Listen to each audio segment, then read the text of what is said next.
hoping that things are going to be working a little bit better now. Unfortunately, you guys have not been able to see the game to this point, truly, bar the 3 FPS that was going on.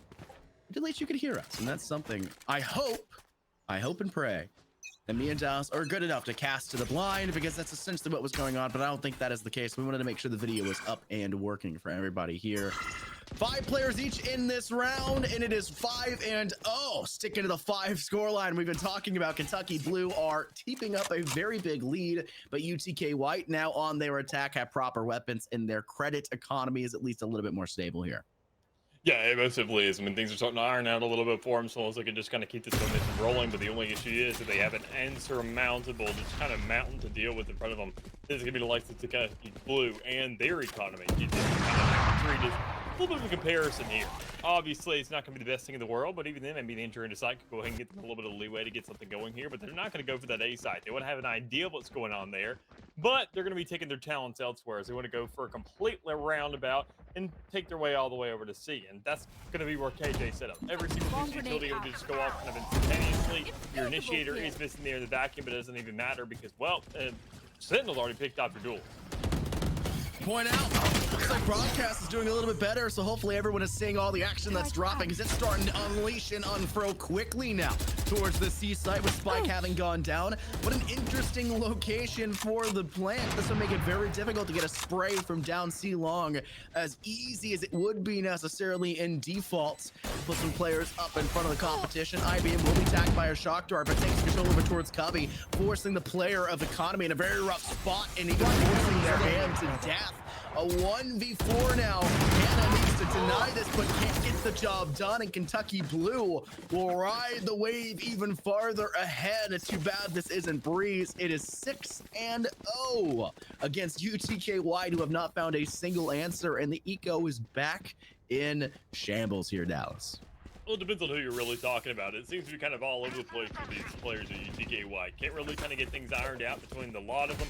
And I mean, that may be too big of a problem, but it doesn't really matter that much when you do have a Blaze Storm out of that jet, and you have a lot more ultimates to kind of follow up on as well. If you're just looking to get a couple of kills here to start things off with these ultimates to kind of compensate for the fact that you don't really have the economy, as you mentioned, and then you can just kind of go crazy with anything after. But, well, it all really starts with who can really get an initial engage. You already get that Blaze Storm off, find yourself one, but you find an exchange here with between jets, both finding their own kill respectively. It comes down to which one of them are going to die first.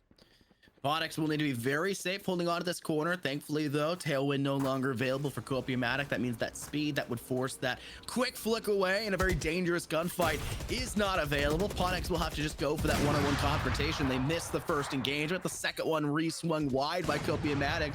Falls in favor of Kentucky Blue, now forcing UTK at the player disadvantage they were really hoping they didn't have to be concerned with. And they're going to have to reevaluate how they're going to take this objective or take this round in the first place, because that is way too many deaths here, Dallas, on that A site with literally nothing back in return. A single kill, and 3 have gone back the other way. They'll pivot in through mid. One player, aka IBM for Kentucky Blue, is elsewhere, that being inside Hay. Could be the perfect chance if noise is made inside courtyard for IBM to turn around and realize, hey, they've taken B side or they're working into B side whatsoever. The turret has not been able to spot them, which is shocking in its own way. I think they've cleared that in some capacity. But no, that was the attacking KJs. I apologize. Maybe IBM should have placed something there as well. Spike will start to go down. Is it put in default? IBM gun up. You need to be ready here. But it doesn't seem to matter. Dark cover will take away the line of sight. Economy will be swept up in the action. The same thing will be said for J Boogie. 1 kill between them in the final 2v4. And Kentucky Blue will slaughter the sheep once again.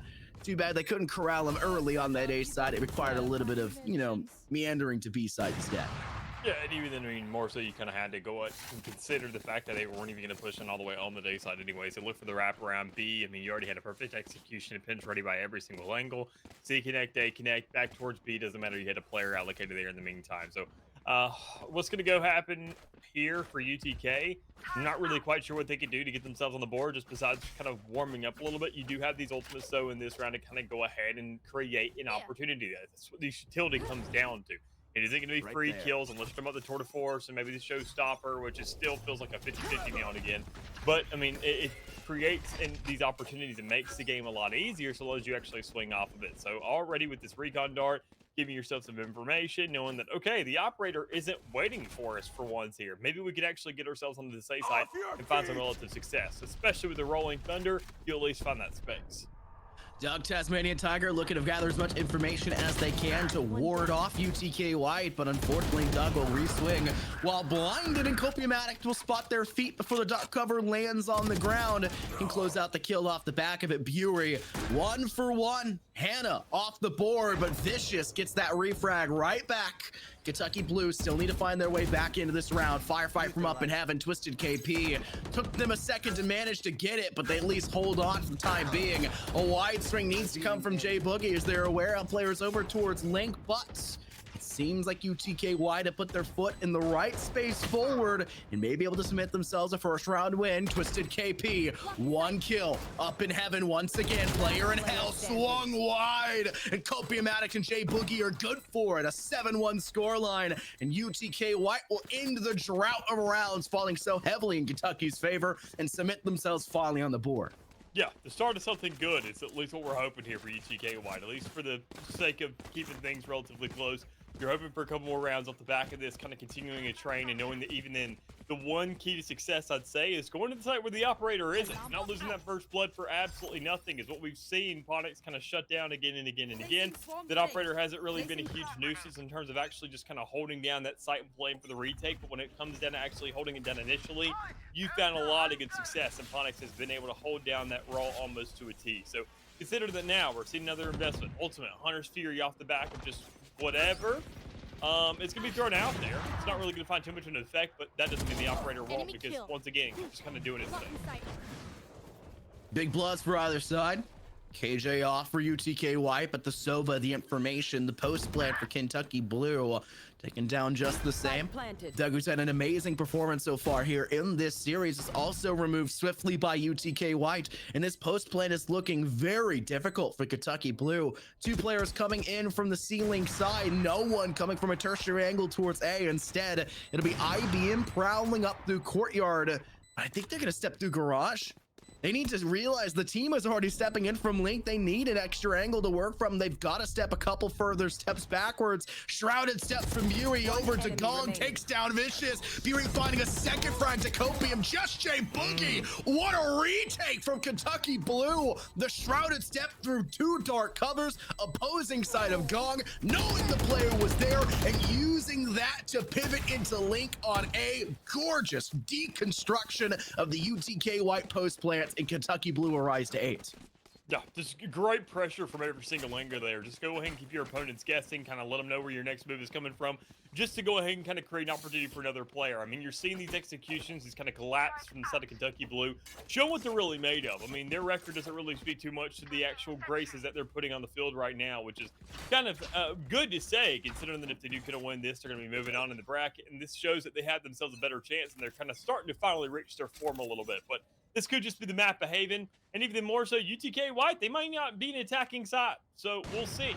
They still have a chance to kind of light things up. They still have a couple more rounds and reach for at least 4, and with the start off with a sheriff kill, that's a pretty good way to start things off. Swing away. IBM will go ahead and fall back away from that B main, B link side, and they'll go ahead and step over towards garage first. IBM does look like they could swing out of the dark cover that was placed towards Link, but it will be Doug that actually finds the first blood here in that engagement. Fortunately, I cannot see a single thing right now. There we go. We're back. IBM takes down Hannah just the same. Sheriff shots from Vicious do tag IBM, but didn't finish until a re-engagement and a re-peek after the fact. And it'll be a round 1 for Kentucky Blue. A very solid spot once again. And they'll go up to 9-1. We always mention Dallas 3 is the minimum it feels like you need to work with. And it has been so difficult in the SEO for some of these teams to find those 3.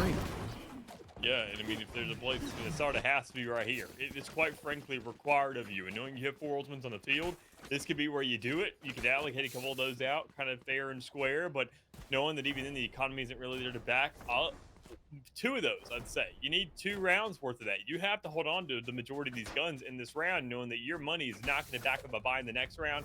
And Jet's the only one who can really suffice something and probably breach there in the back end as well. So you need to try to like guarantee this the best you can. This is the round where you invest everything, quite frankly. Your lockdown, your Hunter's Fury, your Blade Storm. You can do whatever you really want here. Just make sure to hold on to those guns and make sure that you can actually carry them over. Copimatic to work over towards A long. Carrying those guns over is very important, but UTK White haven't even been able to survive in the round they've won with very many players still on the board. It's been a consistency factor for them. Slow play in. This is the right idea. Leave the KJ of Hannah over towards Courtyard, and you pray you can win that engagement to force pressure on site and from the assisting players coming from Link. The issue is you win one somewhere and you lose 2 elsewhere. Twisted KP in heaven takes down 2. Doug from Hall removes yet another, though they do fall. The damage has already fruitfully been done, and Hannah's rotate is much too slow to help. It's expected. She played her role perfectly. She did her job. The team on site failed in the execution for the objective. The slow play through B works. Courtyard control is there. They fall back when they realize the pressure, but elsewhere, there's too many problems to overcome. Alarm bot gets placed. Anna will take a couple shots out towards Ponix. Ponix will take a big look at damage, and they'll fall back in accordance. Bury up top. Though Hannah knew Bury was there, too many lines of sight were needed as Ponix will be removed. It will net Kentucky Blue that round win as expected when things got a little bit dicey. And the last round now before the swap, and the scoreline is lopsidedly in favor of Kentucky Blue. Yeah, it's a lot to ask of Hannah there, considering, I mean, she's the last sitting every single rounder for most of them, but, I mean, that's just because she's the sit on the attacking side. Can't really expect her to do everything in the world, and, I mean, every single clutch that comes through, you're at least happy if it does come around, but it is going to be few and far between, considering that, well, knowing the kind of setup there, you don't have a post plant, you're not working off a spike, you're not really in a scenario where your Sentinel can actually excel at their role and kind of let the utility carry the rest of the game. So speaking of these ultimates that I was mentioning that last round that could have been invested, they're being allocated for this one where Kentucky Blue has 4 of their own to invest, but Copimatic already going ahead and opening things up with a Blaze Storm kill. You could work around that B side of the map, try to pick that thing up and maybe capitalize on it. IBM is going to play very slow initially over towards Garage Door. You'd expect maybe a little bit of a presence coming off from UTKY, but that is absent. Instead, it'll be a full unfurling of the attack in towards the A site. 3 and 2 splits. 2 through short, 3 through long. Lockdown will go down in full force, and that will force the defense just a little bit further back. Heaven is completely open if you're in the deep crevices of that side. They'll use that effectively. The attacking lockdown will detain 2 players. That's a bit rough for Kentucky Blue, though with the success they found off that ultimate, I'm sure they're not too concerned. The defensive lockdown will force UTK White off of sight and even detain an individual in the same fell swoop over towards short. Copimatic with the Blade Storm, good for 1. Hannah takes down their doppelganger of IBM. Onyx, though, steps up, and when they're needed, they strike with Doug following suit. Cloudburst to close out sight lines. They have to go for the defuse. There is no problem to take down Vicious alongside them. And despite the barrage of ultimates in that round, somehow, some way, Kentucky Blue still survive, thrive, and rise to the occasion. 11-1 at halftime. What a scoreline. Yeah, massive start for them, and they weren't even on the attacking side of the map. They were on the defense, and knowing that, I mean, you're not setting the tone there, you're not setting the pace, you're not bringing the pressure. It's just something that, well, is kind of a consequence, or better yet, a benefit, depending on what your perspective is, of, well, your actions there, and the frags that have followed since. Doing, I mean, 11-1 of it stands in the scoreline, 10-2 is kind of what you can see, maybe more in these top games, but knowing those pistol rounds I mentioned earlier, I mean, if I said it's anything more than 4, you can go ahead and attest it to that. Those pistol rounds are pretty good right now, considering that would at least lock you out for the 9-3. So maybe we could see UTK White at least try to go ahead and go down with the fight and find these next 2.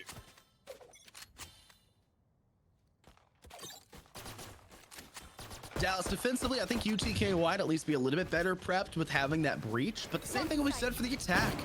Great uses of flash, the huge damage that can be done to force players away. UTK White have a solid agent selection for either side. They just needed players to stand up and get kills, and that's where Copimatic stepped up in that round. 2 is an incidental 2, as they kind of just lined up, and in the process of trying to remove 1, the second one was taken down in the same fell swoop. But it's a solid start for UTK White. Kentucky Blue will not be bleeding that loss whatsoever, though. They don't need these pistol rounds. They've got 10. They had 10 rounds of wiggle room to work with. Now down to 9, but that is way too many buffer rounds between these two teams. They can hold steady, play smart, not force up anything here in round 2, just buy a utility they feel is necessary. Maybe one shocker weapon, which Ponix was teasing there for a moment with that Bucky. I think we'll in fact eventually go for and decide that the team says, yep, maybe this is the right idea, because they're going to sing on over to the C site where there's a lot of utility you'll need to close out, and that's a great way to get rid of it very easily with that Bucky that is a high damage and can have a little bit of distance off the back of that right click. It most definitely can, but you gotta know the exact stance, and even though it's not really gonna do too much at a range, knowing that, well, I expect Dirty Guardian could definitely do a little bit more. So UTK White already just showing that, well, we want to hold on to a lot of these guns, and I think, quite frankly, they're very capable of doing it. As long as you just kind of have Jet sit towards the back of the map with that one-shot threshold and say, look, we'll kind of take that somewhere else. J Boogie able to go ahead and manage one. Kofi Fnatic going ahead and closing up shop and able to set up for the next. So the third round of the board, UTK White are not going down without a fight, and that's what I love to see. Sure, the game looks very, very close to being over, now with these rifles going into the hands of these Kentucky Blue players to a certain extent. But, I mean, you can't go ahead and let it get to your head, because you could surmount the same exact kind of game plan on your attacking side. Honestly, that was a good round for UTK White. If you want to say all these different bonus things, the biggest one is the fact that they escaped round 2 with a single weapon having been lost. And if I was UTK White, the question would be, do we force up round 3? Do we buy, if you can afford like a Bulldog, do we pick that up instead? What do we go for? Because we know Kentucky Blue are coming out with everything, and unlucky for Copium Addict. What an engagement. The Tasmanian Tiger seemingly had missed them tucked away in that corner, but it turns right around and tags them nonetheless, netting them a successful kill off the back of the short play. And Kentucky Blue are now using that as a pivot point further into sight. Dog with a big pickup on a Vicious. J Boogie rotating out. It is a hellscape of an A site. There's nowhere safe to play in from. And UTK Whites, they're just going to fall back. I don't think they're going to play for this round whatsoever. Their Silva's all the way in defender spawn. Yeah, Hannah is waiting, but they have a Spectre. They're just going to play for something smart, not overextend. They want to say, hey, we know this round's a loss. It was going to happen eventually, but at least we don't need to full buy everything else up after the fact. Maybe we can play for an exit frag if Kentucky Blue extend. We want to make sure to hold on to something. And if we need to, we can still die to Spike because it's right here to get all our credits. Yeah, I mean, even then considered, knowing that things didn't work out too for you, and in a round like this, you at least have players that were alive towards the end. They were kind of playing that survival game. You didn't give over the ultimate ticks, and sure, in a match point situation, you're not really thinking about that of all the different variables in a matchup, but still knowing that you can kind of hold on to something in the meantime, whether it be your pride or whether it be your KD, it doesn't really matter too much. You're just kind of clearing one thing over. So, 12-3, map point here, series point for Kentucky Blue, keeping things underway, knowing they're just kind of chugging along. Maybe Copium Addict with that rifle in hand, that full purchase, that positive KD can kind of light things up and at least create a hero play for one more. Match point, series point here, Dallas. And Kentucky Blue are feeling very confident off the back of a win like that. I think the smart play came out from UTK White. Don't give anyone the kills. Die to that Spike. You've got those credits from the loss still padding up into the ego and just use a lot of that momentum here in the round. Ponix still rocking out from the same Bucky they had the round before. Tries to play in swiftly. Will pay the price. IBM, the second player to fall off here in UTK White, are on a right foot, heading forward. But they still have to really gain control over an objective. A site's entirely free, though the rotate is being made for Copium Addict over to that side. But Buey has gained and maintained control now over a B with Shrouded Step behind Gong and can go ahead and dark cover both link sides and hold the doorways, exits, so the team can get maybe a spike down over there or use that as a pivot point in towards A. Doug in a very bad spot. Does blind themselves in the process. They were stunned just moments prior. It will not matter. Great round from UTK White. A flawless one at that, and they're still in this game. Yeah, show they still got some bite left in them. Show them, this thing is not over yet. Just go ahead, get as many rounds as you can, and even then, maybe at the end of the day, you just kind of lose count. You start having fun with it, and you just kind of go ahead and create that game that you wanted in the first place, and completely flip this thing on its head, and that's all you're really looking for. UTK White and a flawless round off the back of that last one. Sure, you didn't see full buys, and everything stacking up for Kentucky, but still, knowing that even then, a lot of the resources was there. A vast majority. You're saying, hey, this is actually possible. Sure, it's a little bit of a late wake up, but better late than never.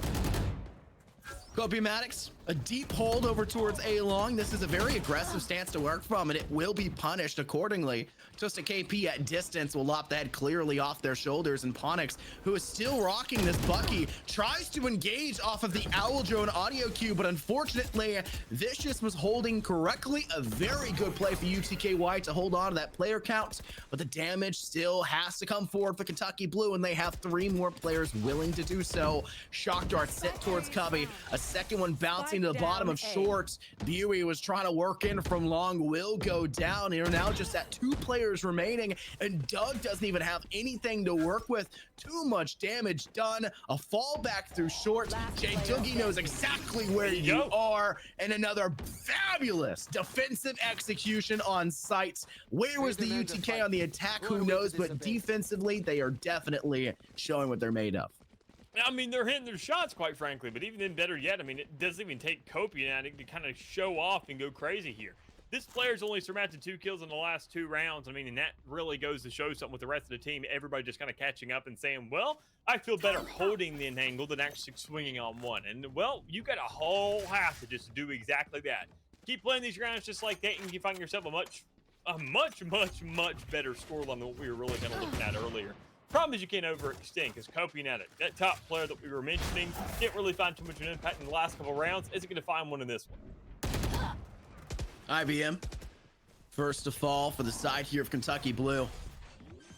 They don't really have much to work with, and they're aware of that. Ponix, though, don't know why Ponix. I mean, if you rock a Bucky the entire time, you can at least buy something up later. You've been saving the eco here and there, scrounging up the bootstraps. It's a plant still nonetheless. Kentucky Blue are trying to win this round out, almost stealing it away from UTK White. Aldron around the corner, doesn't manage to tag Bury, but their position will be known. Sheriff out!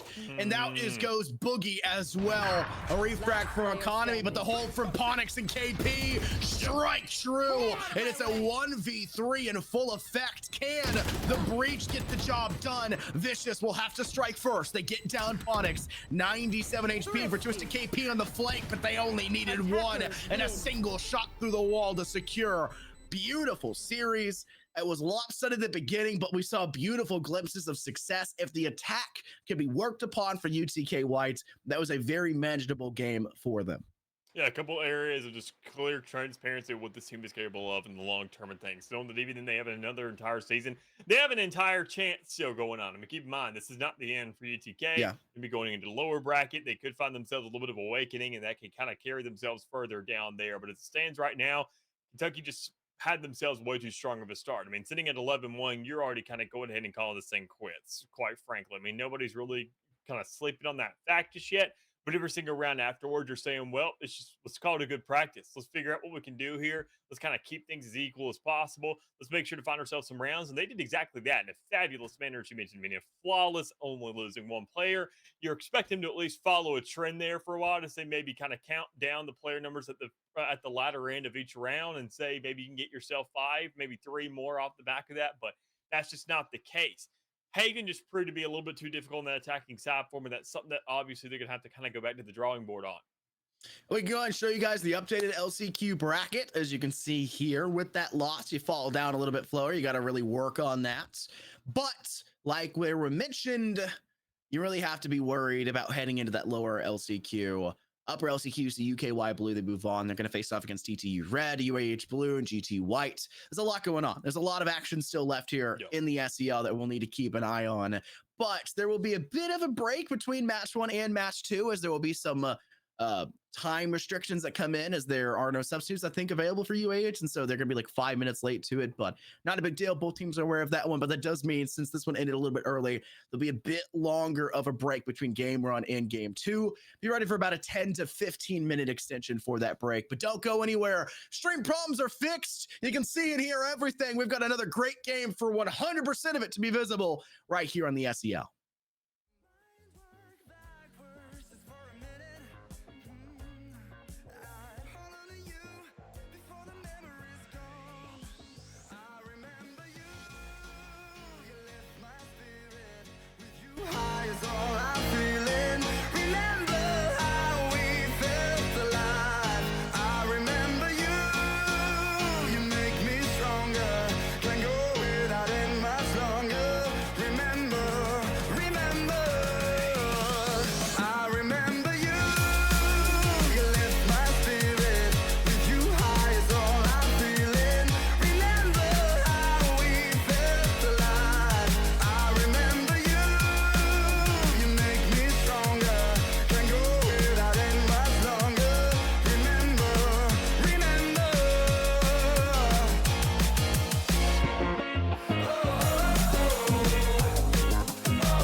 mind work backwards just for a minute.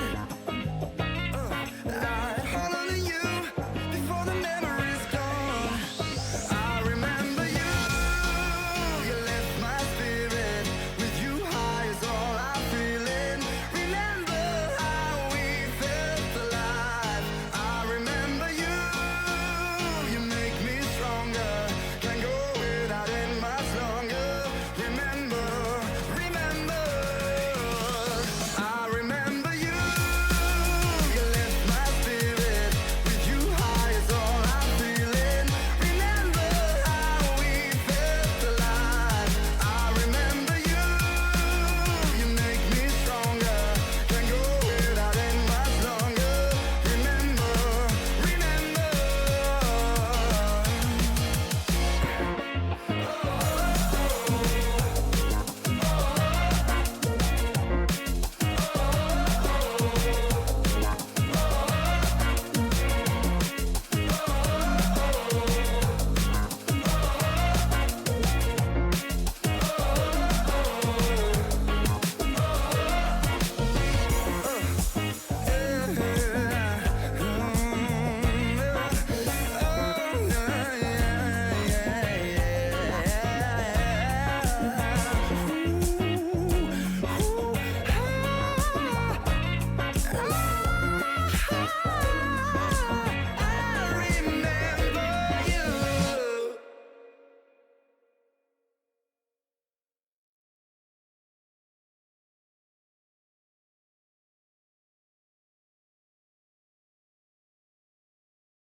There's a distance between us.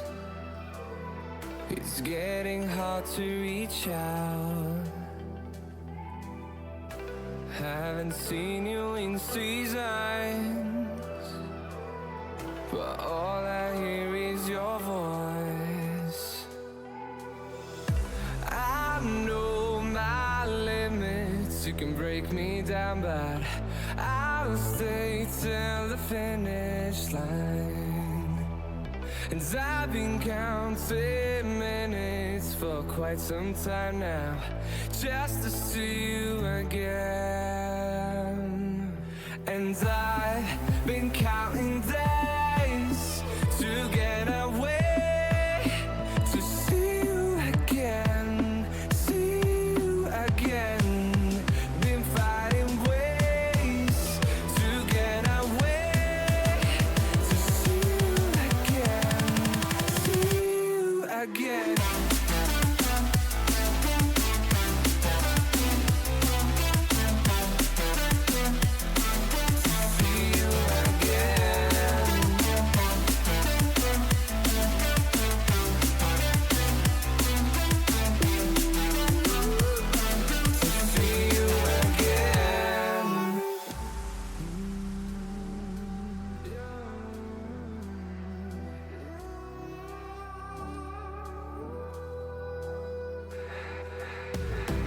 We got millions of reasons to let it all go. Hope we're not too broken. I know I'm not always strong. And I've been counting days to get away, to see you again, see you again. Been fighting ways to get away, to see you again, see you again.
All the wherever love flows, there is also tragedy when we're in too deep. And you and I, we got history. Yeah. Go look in the mirror, say, hey, I'm sorry for all the pain. I'm sorry for all the pain. Go look in the mirror, say, hey, I'm sorry for all the pain. I'm sorry for all the pain. Go look in the mirror, say, hey, I'm sorry for all the pain. I'm sorry for all the pain.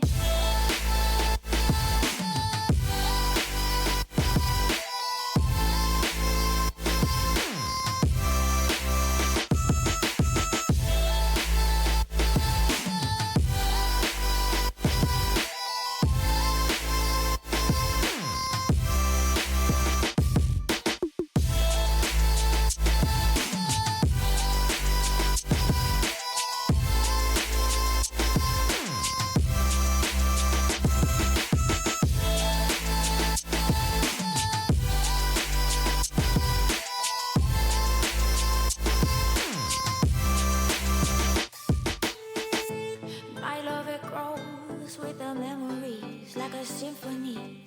And you and I, we got history, yeah. And when you're alone, do you say my name or you say her name? Yeah.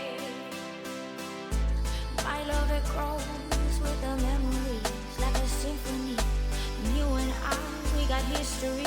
Yeah. Wherever love flows, there is also tragedy. When we're in too deep, and you and I, we got history. Yeah.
We are dreaming in the dark. We are nothing more than dust. Search but you stay lost. We are reaching for the stars, but we're making this too hard. And I wonder where you are. Mysterious, that's the part you always show. 'Cause you're too curious. Maybe you should take it slow. Mysterious, that's the part you always show. 'Cause you're too curious. Maybe you should take it slow.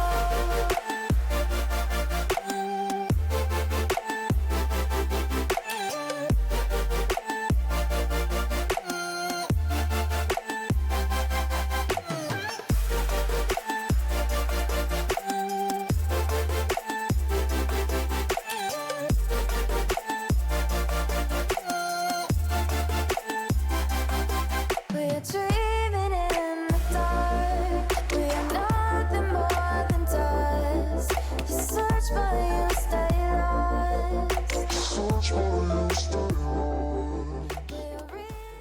Welcome back, everybody, to more SEO action. My name is Infernos, joined by my good friend here, Mick, and we have our second series of the day. After a very early one-sided affair in the first half of our first series, to a much closer second half and a pretty good hold in those 7 few rounds we saw.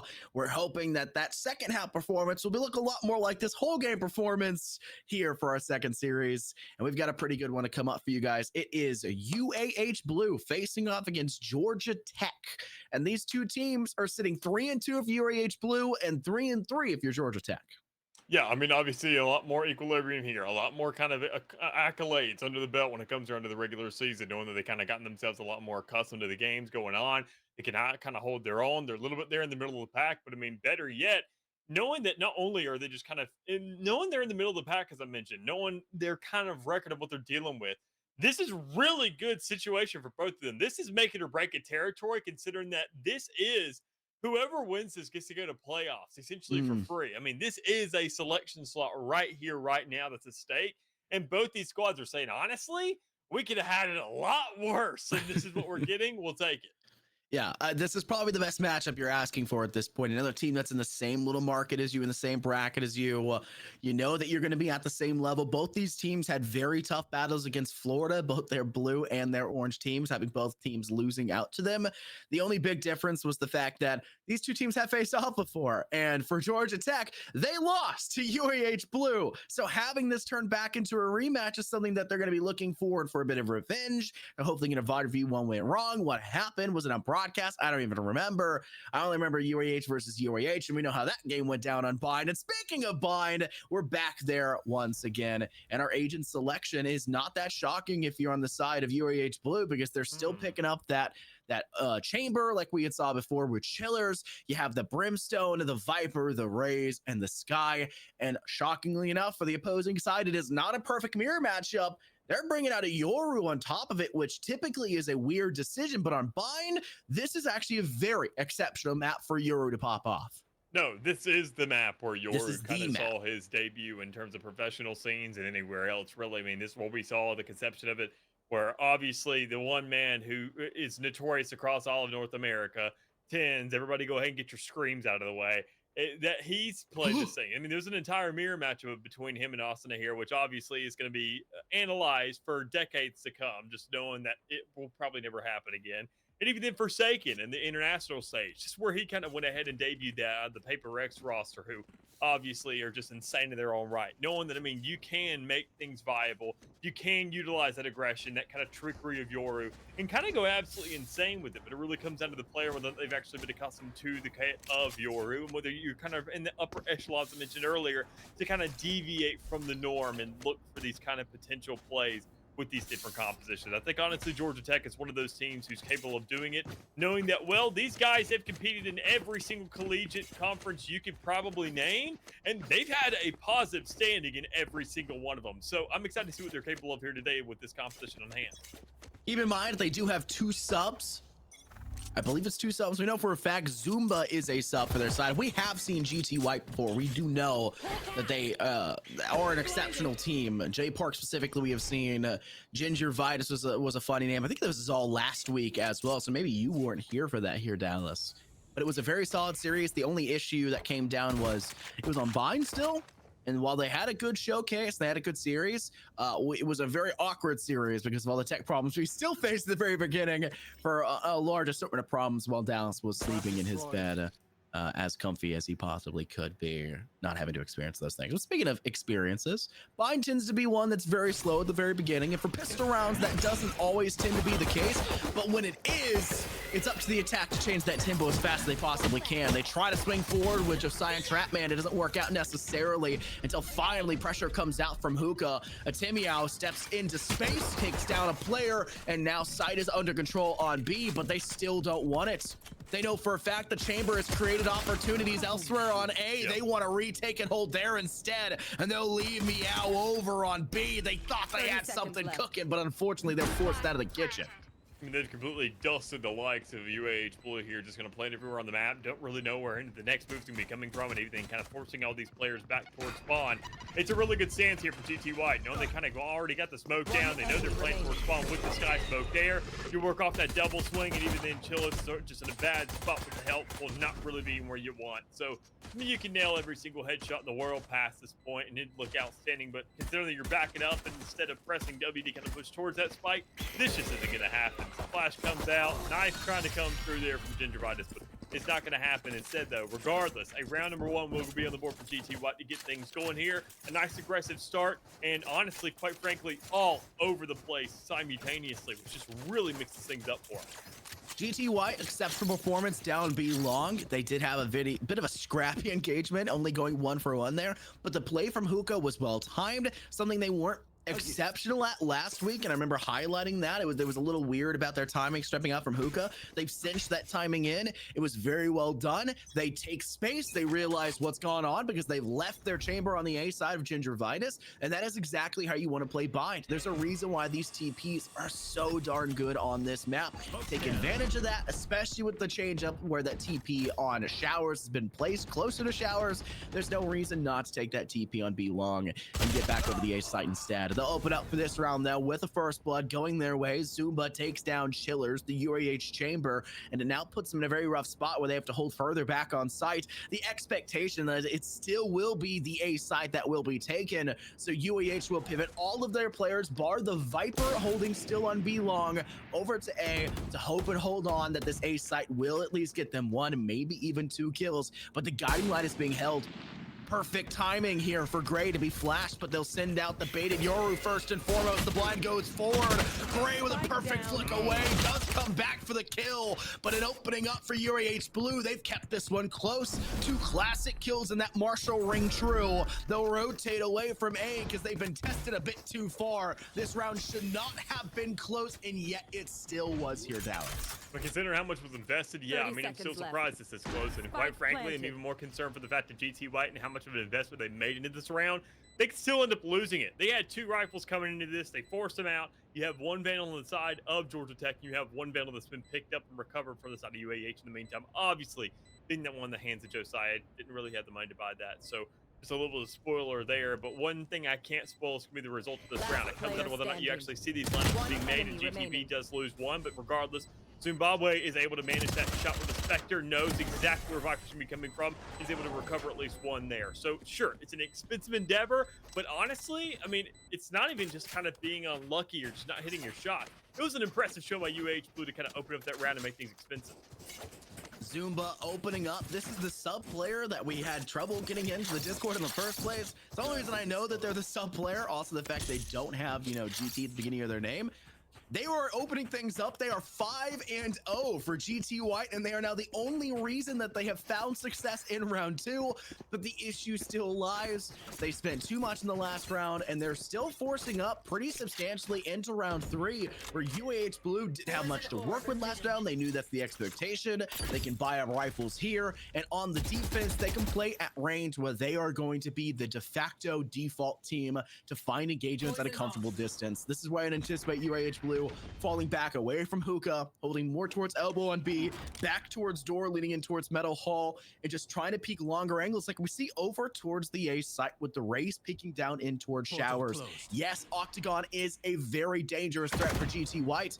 If they don't peek that, the firefight will not matter, and you can let that be left over to your Brimstone hiding behind tube of Gray, who has a perfect line of sight right there for Octagon, where B's are going to be in a very tough spot, hoping that the bait, the decoy, can zone away the line of sight, because otherwise they have really nothing there that'll stop it until Gingivitis opens up for first blood, shockingly on A, but the spike heads out into B. Yeah, and this is the player that was able to go ahead and pick up the rifle while somebody else kind of buy a little bit of Swarm of Charity. So knowing that you can get that initial blood is going to look good for you. Problem is, in exchange for 3 players, that's not a good look for there for GT. Even then with the paint shell going towards the back of sight, you were hoping to get that early kill kind of, you know, earlier, but it just didn't come out. The damage was there, but you just didn't find the follow-up for the kill. You didn't find that last shot, but it doesn't matter too much when you got Zimbabwe able to go ahead and just clean house with a ghost, find 2 kills, and still make sure to guarantee a man advantage. And meanwhile, Gingivitis is still just doing their own thing, able to get the kills with the rifle in hand and saying, thankfully, we have somewhat of an actual catalyst for this round. We have a chance. Now we just got to play a lot more safe. Knowing that, well, the guns aren't really there, but, well, the placement most definitely is. They were perfectly lined up behind each other, but instead of doing it on the same equal floor where there could be one of those miracle spray downs that hits for the defense to capsize both players in nearly the same moment, they change up the verticality so that no matter what, despite the fact they're lined up and the peak from the defending player re-engaging into sight will be visible for both simultaneously, they change that elevation and it can't spray them down in the same tandem sweep, and it creates such a devastating angle that you have to get away from. The best case there would be to a jump peek, try to spot something, try to cross as best you can, and then kind of force their mindset that they could come out elbow, they could swing the other way. Just didn't matter though. Great round for GT White. What a substantial win to start off 3-0 here in a shocking affair and put UAH Blue on such a back burner where they opened up this round with a kill with that Marshall, but they were playing to die. Which in a round like this, where you need every single player, you need a man advantage with these weaker weapons to barrel down the attack of GT White. That's a devastating loss, and he could have just fallen back after that first blood. And even then, it may not be too big of a problem. You could be playing for a death there and then a little bit of an exchange to say, look, we can get that gun picked up. But honestly, you have to have some pressure around the map to make that exchange and get that pickup, find that acquisition. And we're just not seeing the emphasis for that so far. Speaking of emphasis, let's go ahead and kind of talk about the spike a little bit. It's a post-plant scenario now. It's already gone down pretty quickly in regards to that. GT would have been pretty quick on the execute when it comes onto the A side. UAH Blue doesn't really have too much of a shot of this retake, considering they can't really take the right angles on this too much. No real pressure, no pincer move, no flank coming in, because obviously that trademark is going to cover that up 10 times out of 10. But the Stinger and the Sheriff, like I said, it comes down to these angles. You have to hold out these longer angles, and already just giving one up, that makes this a completely detrimental tool. Just forced out the orbital strike. Wow. What a round from UAH Blue. The time. Oh. 0.38 left on that spike, and UAH Blue will pull off a very upsetting round, nearly entirely off the back of Trapman and Josiah swinging it from U-Haul and just taking advantage of the space that was claimed off of Trapman's Stinger utility. What a great round for recovery, and GTY, despite the fact they won the first 3, they can buy up in round 5, but they're just not completely there, you know? 4 players with soft armor, 4 players with real rifles, a Guardian for Meow. They're only 1 and 4. The Eco's not been entirely fed up from their KD. But for UAH Blue, the same thing can't be said. Everyone's got everything on the board. They're fully confident. That was a Eco round win, a thrifty round win that saved the day for them. And they just need to hold on strong now at distance. And they put Chillers in a spot where they could play to die, but they've got the TP to fall back. And they also have the ability for that rendezvous. Should things get even more dire, they'll use the TP, or sorry, the rendezvous, to escape back over towards Cubby on that B side after the first blood. I mean, already the initial first blow is going to kind of work out. Obviously, beside of UAH, I mean, this kind of the number of engines. They haven't really had too much or too often better yet in this game so far. And kind of struggling to maintain those numbers, but honestly, the way they kind of come out in these rounds, you find these hero plays, these kind of clutch up moments towards the end where they start to wake up and kind of snap into it. So you just got to see that realization come into play earlier if they do want to have themselves some chances for more rounds. And it's not the biggest deficit in the world, but 1 and 3. At 3-0 start, where you already see a lot of money kind of surmounting from the side of GT White. They can buy over and over and over again, especially on the attacking side, where you get money for the plan as well. You got to start finding ways to shut this down. You got to find some of the lockup, and quite frankly, they haven't really found that recipe yet. 2 for 1 special over on the A side, and that's a pretty good spot to do. So it's around dinner time anyways. They'll lead up now on the objective. Spike now having gone down, and they'll fall back over towards the main side of short and towards more so attacker spawn. 1 player pivoting in from cave. Timing has to be perfect. J-Park will spot them, but Trapman, who's still moving, might I add, hits the head and knocks down J-Park. And UAH Blue have had near miracle kills exactly when they need them. Trapman has been a monster of an individual, and Josiah has never been far behind. UAH Blue, a big round once again, though close, and it's a fair, will put them up to 2 rounds in a row and force GTY more likely than not in a very rough space, considering they couldn't even afford armor and that last round completely. What are they going to be rocking here in this one? Well, the answer is going to be slim to nothing. I mean, it's like these players are playing more of a COD gunfight than actual Valorant right now. Just kind of looking at the 2v2s, looking at the 3v3s, looking at these smaller numbers and kind of just divvying it down to that. And that's when they start to hit their form. They're not really thinking about too much about the utility, the chaos that can ensue whenever you have 5 players on the field, or even the capabilities of having just so many different variables coming into the game at once, and they just kind of want to hit those shots, and it's very difficult to do. But UH Blue, honestly, with the upper hand right now, with these 4 ultimates to work with, Tour de Force has to be a catalyst here, has to really go ahead and just go crazy and do something. But with that showstopper looking and staring you down for 3 minutes, meanwhile GTP's doing the same thing with 3 kills off the back of a Bucky. That's an absolute setup for this entire round, considering that everybody's pushed off the showstopper. They wanted to take control of main there immediately, and when it didn't work, you get the entire site for free. Oh no, the look at the last 2 players remaining though here in Dallas. Josiah and Trapman, the tandem duo of legends for the side of UAH Blue. They've been the final 2 standing the last 2 rounds, and look at the way those have come back in near miraculous fashions each time when the going gets tough. They've just gotten tougher, and it's starting off here already. Seekers on the board, 1 close there in short. They'll be forced to fall back, using the rendezvous to escape over towards Showers. Trapman, who seemingly was perfect up to this point will fall from the one-shot kill of the Tour de Force, putting Josiah in a very rough affair. They realize the chances are slim to none, and they will take the Great Escape through TP and play as smart as they can to make their way out of Dodge. And they'll each save themselves a life in the process. But that is a round one for GT White. And not even a full buy for them. Everyone forced up for something to equal out the eco, but not everyone had a rifle and armor. In fact, the only rifles they brought to that round only came with half armor, and they still pulled it off despite the double kill with the showstopper. B, out of nowhere, pulling out big work as a duelist should with that shotgun.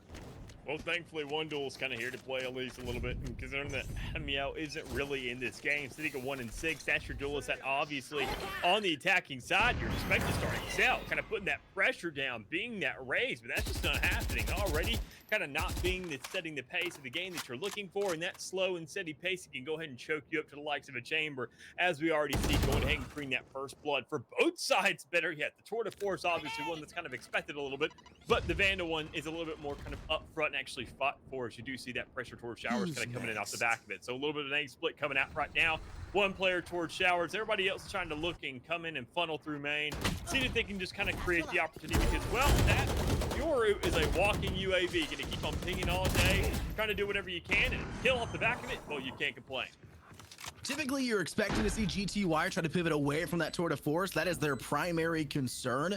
Avoid the op, avoid the one-shot kill weapon. And it works out initially, but they just get kind of blindsided by it up inside heaven. Wasn't spotted by the Euro in the dimensional drift, but everyone else was. That walking UAV, like you said, and it works wonders for GTY in a very dangerous swing from their sky. Even gets them a kill after the fact. Tomiao, right when you needed them the most, they disappeared and they finally come back. The Avatar into the action, call them Aang. B, though, steps up and carries their way through yet another round. And GT White will drop up or wipe up to 5-2 scoreline. And that one seemed a little dicey with the Chamber Tour de Force on the board. They managed to avoid most of the dangers. The only losses they had came at the back of that one-shot kill. Yeah, doing a good job to keep things interesting here. I mean, 5-2 on the board, not really the biggest difference in the world that we could really expect too much in New Blue. It's just because of that slow start. I mean, you got to talk about those 3 rounds to start things off with the pistol round and the one afterwards. Sure, you're kind of expecting. You got to go ahead and factor that thing in and say, look, it could be theoretically an even game. But the third round is really what's really hitting them hard, knowing that that one came underway, and still you're looking for some kind of edge to find to put you over the top and find the execution, maybe going into a next round, creating this equilibrium, but pushing out towards spawn over and over again. It didn't work out for you last round because, well, B had a Bucky. Even without a Bucky, with a Phantom in hand, still getting the same exact result, just somewhere else on the map. Park working alongside the assistance that's so lackluster, it seems, in the early stages. Obviously, Tomiya on that last round get a very, very solid kill to secure. They need to make sure that when the Raze steps out here of Hookah, that boost pack puts them in a safe spot down by Tube, and they can avoid that initial line of sight. And a lot of the dangers you're very concerned with come over towards C Long. If you're on the side of Blue, we've already lost 2 players. The Tube play tries to come in, but the showstopper messes up too short, and Chillers punishes past it. A big engagement. Blue in the feed, and despite all of that success, the early losses have still rung too hefty of a price for the side of UAH Blue. It's a 2v1 fight. Turt sends out some paint shells, the Roomba in after the fact. You've got to pray that they'll play in through Hall first and foremost, and that will be the exit route for Turt to work from. Sky Smokes get dropped by Zumba. An amazing standout player so far for GT White, but they're going to let these angles be isolated. They're going to let these engagements go 1-for-1 just to play for as much time as possible, considering GT White have such an economical advantage to this point. Turt will wide swing towards elbow. Flash will go out, but it will not matter. Perfect swing in tandem between B and Zumba, and B will steal their 3rd kill of this round, and GT White will strike for their 6th round now. I mean, just already once again underway, GT White, looking at the stance, seeing those 2 round starts, and knowing that even then better yet, this 2 kills start off the back of that last round. You still found them in a 2v1 at the end of it. You have players stepping up. Just those number exchanges alone let you know that UAH are capable of actually winning these rounds. It just comes down to the early rounds, not these initial engagements, these initial holds better yet. Because if they try to engage, it's not working out for them. And that's the scary thing for me, is that they're winning these gunfights. They're able to find these exchanges, but it comes down to getting them done on site, waiting for players to come to you just like that, and then finding the shots to go ahead and get those initial picks. And you just have to capitalize off that. You have to do it again and again and again, because quite frankly, if you're going to have that same kind of emphasis, that same kind of pacing on the attacking side of the map, because keep in mind, you're just attacking the opposite spawn at that point, it's not going to work out too well for them. They have to get the rounds here, otherwise I'm just going to be pretty concerned about them for later on. Chillers, kind of setting all those concerns to rest, at least for the moment, with an operator in hand, and Turt with the nice little follow-up. It's a really rough round and bad round for GT White. 3 players removed. No one on the side of UAH Blue have even had a scrape go against them. It has been flawless in nature to this point. Gingivitis has claimed ground towards Elbow, and you typically consider that this would be unknown, but notice where we see Josiah watching. They were very aware of where Gingivitis was lying in wait. They just know. And it is now just Atomiao, the player that has been bottom of the leaderboard so far for GT White, to maybe showcase a little bit of that prowess. You need 1 kill to be able to say we did something in this round. 2 kills to stamp your foot on the ground, and anything above that will be a great case scenario for your side. White swings in through main, but the double swing comes out perfectly, and GT White will acquiesce around and in a flawless way for UAH. Yeah, I mean, it comes down to the start. They just are holding on to sight. The difference in that round is you didn't see GT White really get anything for free in spawn. You saw everybody kind of play in their position, kind of stay on their respective side of the map, and GT White, before they even really knew it, lost a lot of their resource to kind of get too much of an engage. Because keep in mind, GTB obviously being that catalyst for change right now. It had a little bit of a slow warm-up, I'd say, but has definitely had those hero plays and just really accelerated off the back of that. Atomiao is the one who has to wake up here. Really has to get that ball rolling. It has to become that force to start reckoning it. Quite frankly, I'm just not seeing it. If races don't start quick, they're not going to keep that momentum. They're not going to keep that ball rolling, because that's all they're about. It's about the need for speed. And speaking of it, they're trying to find it right now to get on the site. And quite frankly, they have done it. First blood off the back of that. Atomiao staying alive as well. That player I just mentioned saying, hey, you know what? It's my calling. I need to meet it. Yeah, we need a new Need for Speed game that's actually good. All the ones we've had recently have just never lived up to the same storyline as the OG back in the day of Most Wanted. Tasmanian Tiger up towards the side of bench. They know the player was on bench, though the snake bite was sent there. They'll climb up to the top boxes instead. GT White are very well fortified at this point. Guiding lights and utility burned out to keep them back and at bay, but UAH White are doing the exact same thing. Ratman, though, loses in a very important engagement, and though Josiah and Chiller step up big, the player count still does not favor them, and the 3-wide swing coming out from short will spell the end of this attempt for UAH Blue, as they will rotate away from that site. All TPs will be taken, all escape routes will be expedited for the side of GT White, and it will be a very big loss for J Park right there at the end. But the eco is plenty fine for them. I'm sure they have enough credits to force up and really give them the gun they really hoping to work with. Yeah, too many rounds left. Not really too much of a concern there, considering you got a couple players who can at least afford you in the meantime. You're just kind of keeping things a little bit of a half buy right now to make sure you have enough for that next one. Trying to carry things over, but honestly, UAH Blue, they could go ahead and put a detriment to that. If they found themselves a little bit of a win streak, they can kind of surmount this money, keep things going, but the back and forth for these rounds is what choked them up. They could find themselves kind of being a little bit suffocated for resources in this next round, so unless they just kind of invest everything here, hold on to what they can, and know that, well, the operator is the most important thing you hold on to, because we'll chill us with that initial first blood. Once again, finding these effects, you have to hold on to that. Turt's gonna do a very slow peek off the initial away from U-Haul. He's gonna try to follow up behind their decoy, and it works out. Distracting enough for Trapman. Has been amazing so far in this series. To see it go that way is shocking. Turt will have to make the great escape away from Hookah. Almost gets capsized by the random stray shot that went their way. It's just enough success to come out for UAH Blue that forces away the sky of J Park back towards the B sites, and they don't know if it's 100% clear. They want to go for this plant, but they'll swing over first and foremost. Guiding light around the corner. Josiah's bought just enough time for them to feel comfortable. Spike will go down, though. They're going to have a very good engagement. One's going to come from B-Long. One's going to come from Hookah, and another back towards Defender spawn. A perfect route to take from every angle for UAH Blue. that J Park could take the 1v1 fight against Josiah, the only one that would be a guaranteed no refrag immediately afterwards. But Josiah just has the pixel peak advantage. Head is the only thing visible, while J Park has their whole dang torso in the spotlight, and it will give UAH Blue a much needed round win to climb past that minimum 3 we highlight, bring themselves up to 4. Yeah, I was never stressing on this team of even reaching that threshold, quite frankly. I mean, already at the start of the game, you can tell that these two, this could be the matchup probably of the the entire upper half of the bracket, quite frankly, because these two, they're the ones that really say, okay, we're coming in for each other. And we always talk about kind of that free playoff run. These teams weren't really guaranteed this spot, but as I mentioned, they're kind of feel like they're guaranteed a little bit of a good running in playoffs when it comes down to it, because this is the matchup to watch, knowing that these two are going to be the ones to really kind of be heavy hitters against each other. So knowing already, you're seeing that starting to surmount here on the map of Bind. You're seeing this pressure kind of be put towards sides and sides.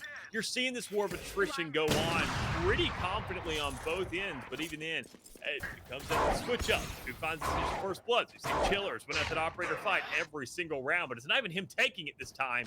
It's, well, the opposing chamber getting warmed up for the next half. J Park will lag back alongside the rest of the team for GT White. They have that player advantage, but the question will truly be for how much longer. Tour de force over on the A side. B side's the site to strike. You got to do so quickly. Not enough time has been bought. You force the Brimstone for UAH to also rotate to the A site. You need to put players into hookah, though, and you need to put players in towards site more effectively. B, deep into the objective, working towards tube. Josiah does get away with one, but punished alongside Trapman puts the side of UAH at a player disadvantage for 2. And they need to make sure that these 2 remaining players can buy some time. That's where the orbital strike will step up to create some space and maybe give themselves some opportunities. Too bad dark covers, a much cheaper alternative for utility, buys just as much space for GT White to work with and to wait out that orbital strike first and foremost. Sky smoke in towards hookah does not matter. J Park is 3 for 1 against the Chillers UAH chamber. And they're just making matters worse to close things out. GT White go 4 and 8 at halftime, double the stat line, but still anyone's game. Yeah, I mean, already, as I mentioned earlier, looking to warm up that operator on the attacking side. You saw the Gingivitis starting to kind of feel himself a little bit, saying, look, this is kind of the momentum we have to reach. It's going to be that terminal velocity that may hit on this half of the map, because, well, already being a top fragger on the attacking side of the map, matching your duelist, and then better yet, finally there towards the end, off that last round, becoming the kill leader on that very last kill, you're saying, look, finally, we're hitting form here. This is a perfect order of how things are supposed to work. Balance has restored itself here in the lobby, or at least on our side of the field, and we just got to carry that thing over, especially if you found a pistol round once again. Things are going to look kind of set in stone here for GT White, especially that 3-0 start they found the last one. I'm expecting them to kind of hold their angles, hit their shots, and make sure that there's going to be no real problem. But it comes down to whether or not they play more of a defensive approach, a retake. We're not quite sure yet. It comes down to UAH Blue to set that tone and really give them the opportunity or not. Hookah was a very dangerous route for GT White to take in last time in the first half. A lot of the reasons for that was Josiah and the Viper of choice for UAH that were just so steadfast in that defense.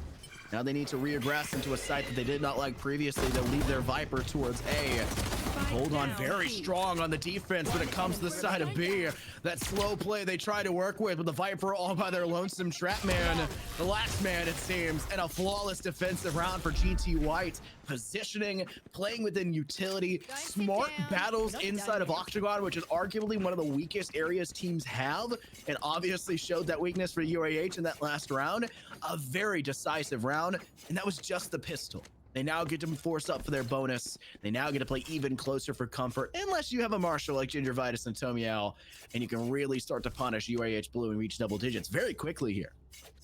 And even then, I mean, the setup in terms of the actual buys here, you're not seeing a force of the rifles anymore. You're looking at these judges trying to excel off of those. And quite frankly, I think this, in a map like this specifically, the judge is just as strong as a Vandal at the end of the day. But a Marshall will go ahead and do absolute wonders depending on the player who's really has their hands wrapped around it.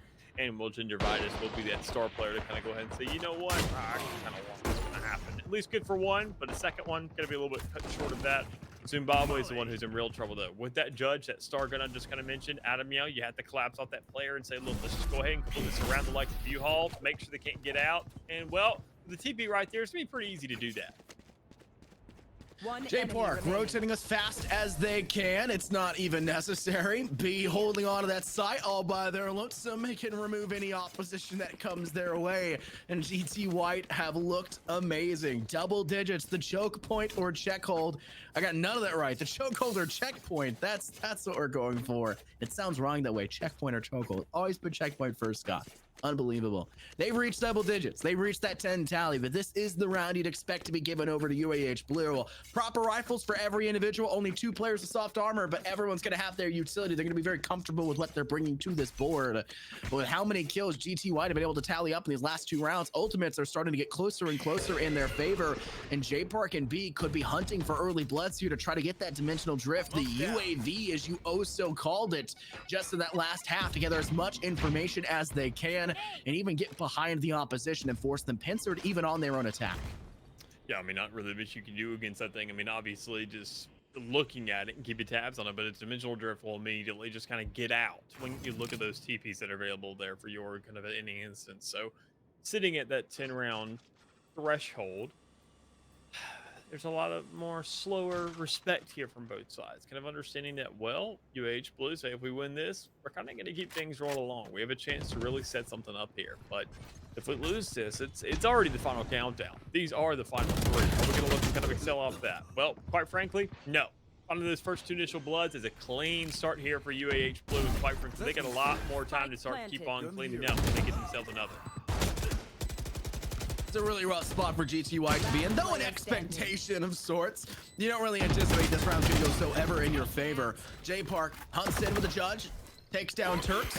That's a little bit toxic there, J Park. No need for that. The body disappears. It's left with just a saucer. Don't need to go too much past that point. Does take down yet another.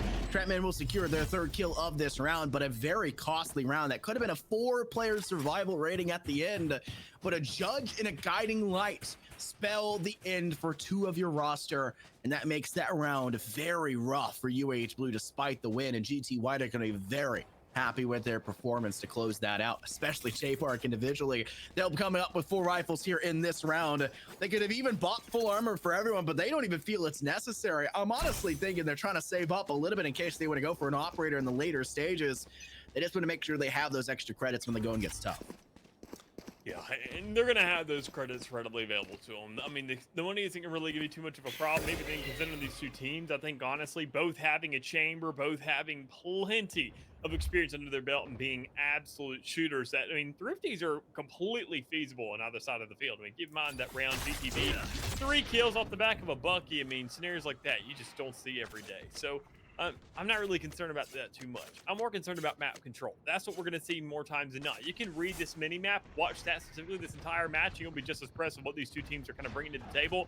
But speaking of mini-map, we're talking about attrition. You have to talk about land, how much is being taken, and a lot of it's being pushed right there towards U-Haul because every single time, you know they want it, but how fast are they to get it? Well, you're not going to get it at all, quite frankly, if you keep on finding matches like that. It's a bad spot to be on. GT White now at a player disadvantage, but everyone for the side of UH Blue needs to the spike. The last one through gets taken down, and Josiah gives away the spike. It's only J Park though left alone, and the toxic screen will cut them away, giving clean access to swing forward. Too much noise, like you said, but it will not matter. Seekers go out. What an interesting usage of the utility there. They just step through the Viper screen and go down. And now J Park can really look to isolate. It's not going to matter, though. TP will be taken. Is there time on the board? There should be just enough to make it. But it will be a 1v1 on site. Trapman jumbling around there with that jump. Still makes it with plenty of time. I think J Park's just going to swing through this as fast as they possibly can. They do take a little bit with that decay, though. They'll play smart in through Hall. They could step out through Elbow, but their primary concern is the individual who may or may not still be in sight. Or spawn back through Elbow itself. Guiding light to Octagon. The flash goes forward. Trapman will swing out ever so slightly. They're more worried about the possibility of a B-long play than they are inside of Octagon itself. J Park not being expectant of the change in elevation, and Trapman will pull the shocker round they need. And the control button is still being triggered here and tested. I think it works here, bud. GT White get upset, even though they had such a solid start to that final 1v2. I mean, knowing even then kind of how those rounds were working, you knew that was going to be one that GT White was already kind of struggling for in terms of the buys. That was going to be their last one to work with, but even then, as a follow-up, they still do have an actual opportunity. But knowing these rounds are going so even every single time, you're seeing how close they become. It becomes one of these kind of power struggles you see just kind of unravel across the field over and over and over again. And that consistency and that tension, it honestly is keeping every single player attentive inside this matchup, which is just really good to see. I mean, really impressive to watch, knowing that, I mean, they're kind of keeping themselves on their toes, and they're able to meet those expectations every time they're asked of them. But quite frankly, knowing in a round like this, knowing in a matchup like this, you got to go ahead and find those power plays, those spots that just absolutely go insane with it. And Georgia Tech found exactly that. Wow. Zimbabwe and J Park closing things out, holding in this B site. And sure, you may not have the best guns, or even then all your health to work with, but you're still making things doable. The problem is Chiller's alive and well until a second later. A very weird engagement that goes down there. Gingivitis, I think they did spot Trap Man. That is the case. And a perfect pounce to get the effective force and in that GT White were hoping for in that round. Georgia Tech climb up to 11. They were gate kept at that double-digit margin like we had mentioned for 2 rounds. But they do manage to strike effectively enough, and look at the eco for UAH Blue. Despite the win in the 3rd and 4th round of this half, where has the eco gone? Where has it dissipated to? Round 3, they may have won, but they had to pay a hefty cost. 3 out of the 5 of their weapons were dropped. Round 4, 4 out of the 5 of their weapons were dropped. They have not had an easy time in any of these rounds. And GT White just get through that round with a win. They feel confident. They don't need to worry about the best weapons in the hands of UAH Blue, and they can reach that match point and series point very swiftly if the going gets as tough as we expect it to. Well, there's only so many things really stopping them. But most importantly, it's going to be themselves. Got to see what these kills are going to kind of follow through, and they do find themselves at least an even exchange to start things off with. But I mean, UAH Blue's already been down a player. That initial first flip over to the side of GT White, and you're seeing at least somewhat of a bite back here. And knowing that they're investing these ultimates and don't really find the effort off of it, thankfully the health pool works in their favor, and a quick little stinger kill to clean things up. So knowing that already you saw the attempt of a kind of full map exchange, you heard the TP for a second, expecting to maybe be fake, but nah.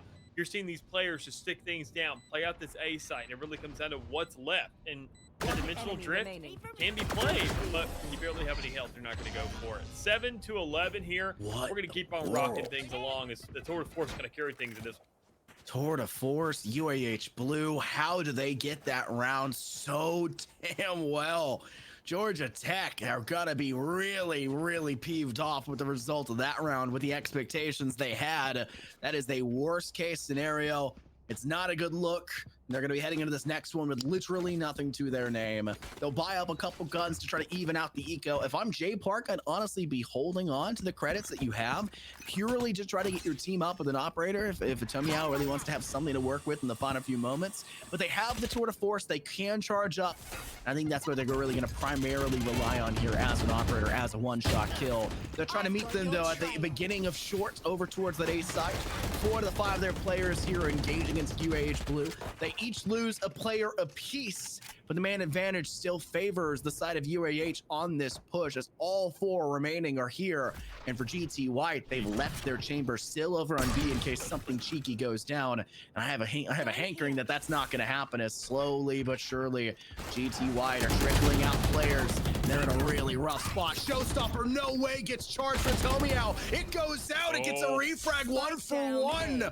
And the damage, oh my goodness, could GT White perform the same thing UAH Blue just did the round prior? Guiding light to create space, jumping up to boost. J Park, no way for 2! Oh my God. And GT White will go to 12. What an insane performance. They did it with 4 players only.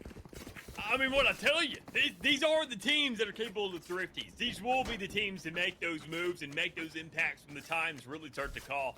And GT White, I talked about it, their accolades into the leagues, they faced bigger fish and they fried them as well. And I mean, quite frankly, once you get a taste of that success, you can't really let it go when you see them carrying that thing over here into the SEL. You are seeing it right now. UH Blue is experiencing this, and quite frankly, is a hard-hitting team inside this league. I mean, keep in mind, they still have themselves a better record at the end of the day. You're looking for, I mean, the equilibrium, the score lines. These guys know what they're capable of. They've had these score lines work out so well for the course of the season. But now, GT White, this is one of those titans. this is probably one of the bigger teams, if not arguably one of the top 2 teams, one of the heaviest hitters. Yeah. Maybe a finalist contender without a doubt. Now show what they're capable of against UH Blue, which the only time we've seen them, what was it, 13-0, 13-1, I want to say, was on this same exact map. Sure, it was against their, their school Their B team team, against yeah. themselves, but regardless, I mean, you're expecting closer matchups, and they're looking to close this thing out right now. 2 ultimates on the field for both of them. The Brimstone Orbital Barrage available for both. The Viper's Pit on the side of UAH Blue. We have not seen that whipped out yet. That Viper's Pit has not had a cameo in this entire game yet. And quite frankly, I feel like that's really going to choke him up. No pun intended. I think that needs to be popped eventually, but speaking of being popped, there's the Orbital Barrage choking down J Park, and that is a perfect pick you need to really start things off. That's a beautiful opener for Gray. Angle in, beast, completely removed. Stratman thoughts. You go in, but what a play from Atomio and Zumba. Atomio stepped into this round. They feel like a new beast. Oh my A God. 4K. We harped on them the whole damn game. And Georgia Tech's Atomio says, all right, yeah, the expectations outmeet match, baby. 13-7. Gorgeous display from Georgia Tech, and they step out and they dominate and they close the final few rounds that are needed. No, I'm still stuck on B. He said, oh God. He realized he was caught out. He said, look at a wall and try to make him think of a fake. Bro, nobody's falling for that, bro. What are you doing? Oh my goodness. I love that. I've never seen that. Just like, it's usually a preordained idea to be like, okay, I'm walking at a wall, just making them think, but just seeing it as like a panic move. I've never seen that. It's so funny. But I mean, still, regardless, Georgia Tech, we were expecting something like this. I was expecting the scoreline to be a little closer, but let's be real here. Any other 2 teams, this scoreline is a lot bigger. I mean, 13-7, we're looking at probably 13-3, 13-4 tops. And knowing that you can find a team like this right now, and even in UAH Blue, they brought the competition. I just think, as I mentioned earlier, it was a fact of that defensive side of the map. They were not finding the initial kills that they needed to. They weren't holding things down. You put that entire half in the hands of Chiller and say, look, just please get an operator, hold these angles, play that chamber roll to a T, which he was already doing and finding those necessary frags, and being at the top of the leaderboard for his team as well on that respective half.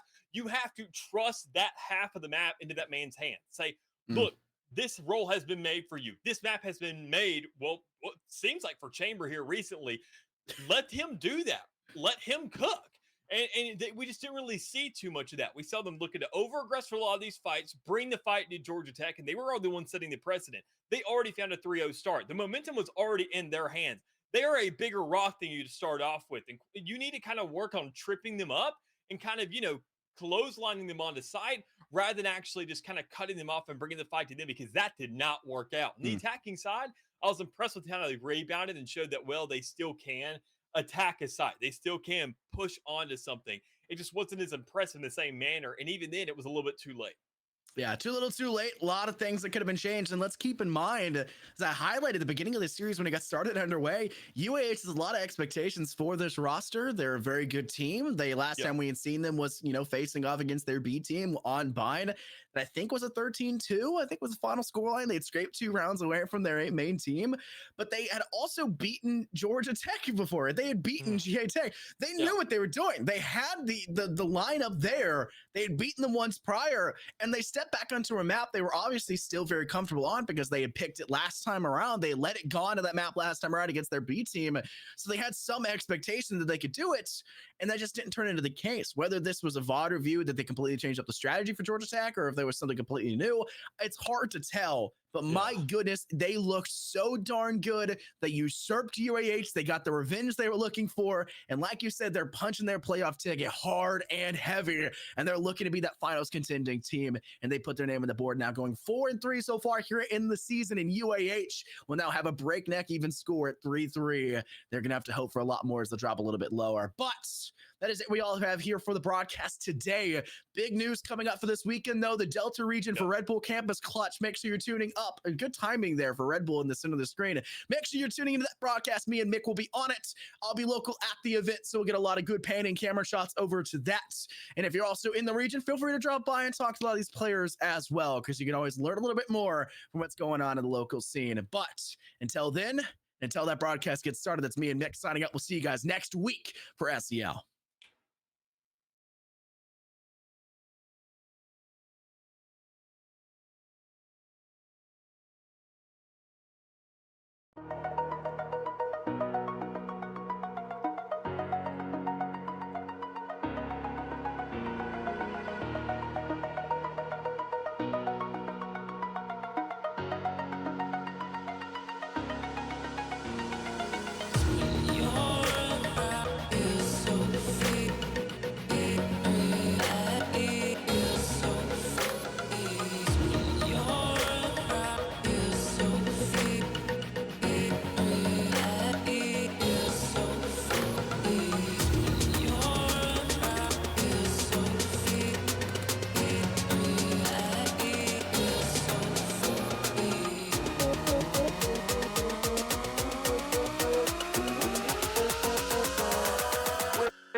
With